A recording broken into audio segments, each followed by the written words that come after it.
Hello everyone. इससे पहले वाली क्लास में अपन पढ़ चुके थे intra correlation and correlation ratio. अब अपने को पढ़ना है पार्शियल और multiple correlation, multiple and partial correlation. ये होता क्या है? कोरिलेशन अपन जानते हैं कि कोई भी दो वेरिएबल्स होते हैं जैसे x एंड y, इन दोनों के बीच में कोरिलेशन होता है कि इन दोनों के बीच का जो रिलेशन कहलाएगा वो कोरिलेशन होगा।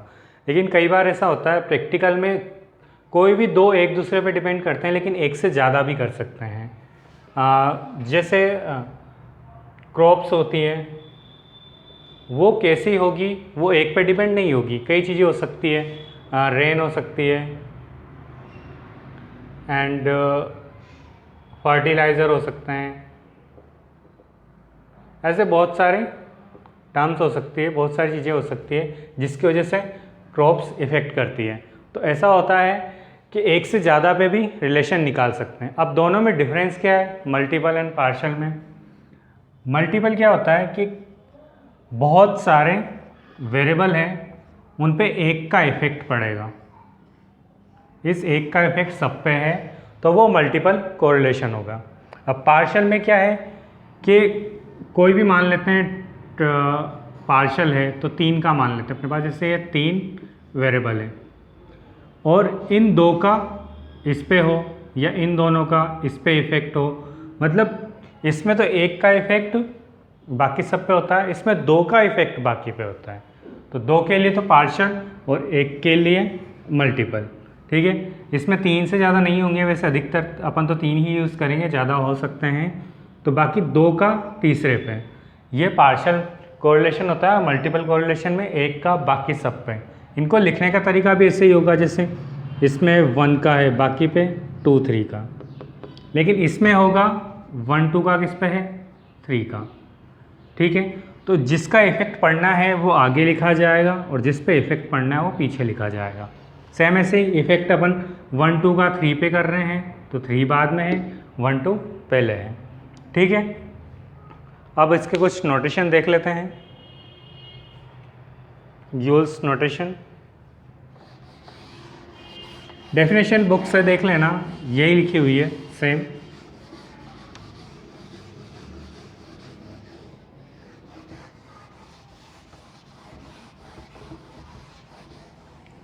या मैं लिखा देता हूँ।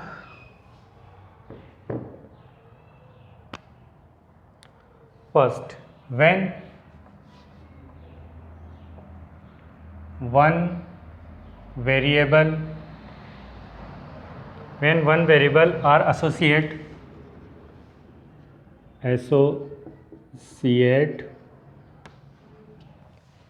or influenced by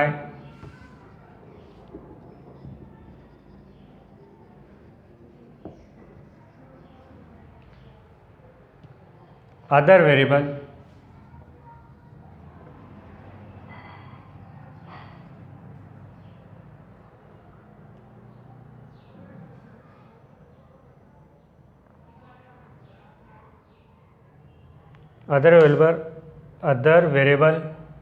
then our study is called by multiple correlation, ठीक है।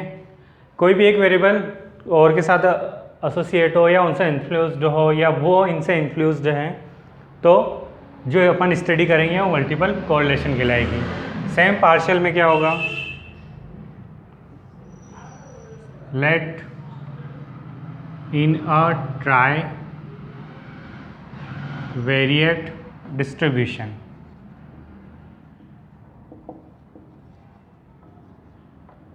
ठीक है।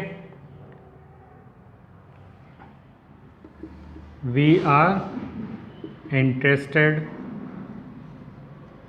in only two variables,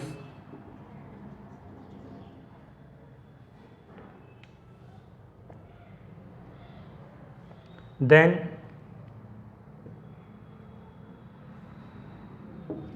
the correlation between only two variates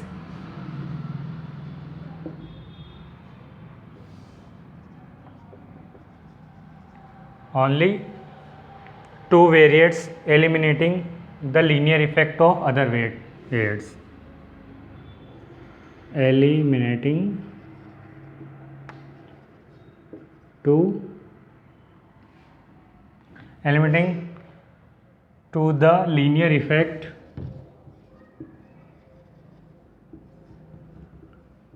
of other variables।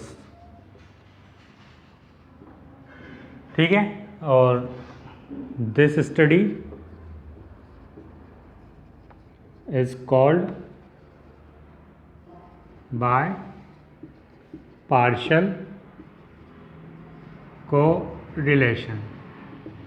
ठीक है, सेम अगर अपन रिग्रेशन की बात करेंगे तो रिग्रेशन में जो इसका रिग्रेशन होगा इस टाइप का, वो मल्टीपल रिग्रेशन हो जाएगा, और इस टाइप की जो स्टडी होगी रिग्रेशन में वो पार्शियल रिग्रेशन हो जाएगी। ठीक है, ये दो डेफिनेशन है। इसके बाद अपन यूल्स नोटेशन पढ़ेंगे। यूल्स नोटेशन क्या है, इनके जो नोटेशन होंगे वही अपने को देखना है। यूल्स नोटेशन ये एग्ज़ाम में पूछा जाता है, इस पर शॉर्ट नोट आता है कि यूल्स नोटेशन क्या है।